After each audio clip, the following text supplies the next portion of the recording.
Hi, everybody. Back. Jill unfortunately had to go to another interview, although that wasn't an interview; it was a conversation. But I wanted to pop back on and just share some of my thoughts about that incredible conversation that we just had. There's a lot of themes throughout our conversation that are really sticking with me. One is humility, one is unity, perseverance, taking responsibility, and so. These are not just characteristics or traits of a successful sports team or a successful coach. These are traits and characteristics of successful people. And by success, I don't just mean people who can, accomplish their dreams in whether it's business or whatever, but people who are fully functioning parts of our overarching society, people who are contributing to society in a way that is meaningful. And I think in order to do that, whether you are in business, whether you're a philanthropist, whether you're in sports, whether you're in development work and sustainability, whatever it is that is your calling, taking those traits that Jill talked about, looking at things from a position of humility, from a position of I don't already have all the answers. I need to understand that everybody that I'm involved with this project or this business or this team or whatever has something that they can offer, and they'll only be able to offer, and we'll only be able to use that to achieve our mission if we have the humility to be able to incorporate it. And so humility is a big one. We talked a lot about perseverance, and I think that that is a really important part of this too, because when the going gets tough, the tough get going, right? Or you could think of all these cliches, but all these cliches are all pointing to the same thing. And what it's pointing to is that folks who are successful are the folks who continue on. They continue on even when it's no longer fun, even when they don't think they're going to be successful, even when they think the prize, they convince themselves that the prize is no longer worth the effort, right? Those folks that push through all of that and continue to give their all, continue working towards a goal, those are the ones that achieve their hopes and dreams in life. And so I think that's a big part of it as well. We also talked about unity, and you can't have a successful sports team, as Jill pointed out, if you have divisiveness on your team.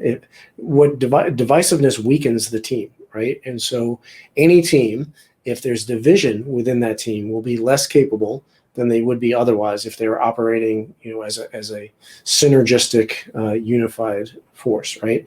And so that applies to any organization, including any nation, including the U.S. of A., that we are weaker because of our divisiveness. We are weaker because we are having a hard time figuring out how to work together. We're weaker because we fail to have the humility to see the strengths that others can bring, whether others are a different political party, a different ethnic group, a different religious group, different immigrants from different former nationalities, et cetera, et cetera.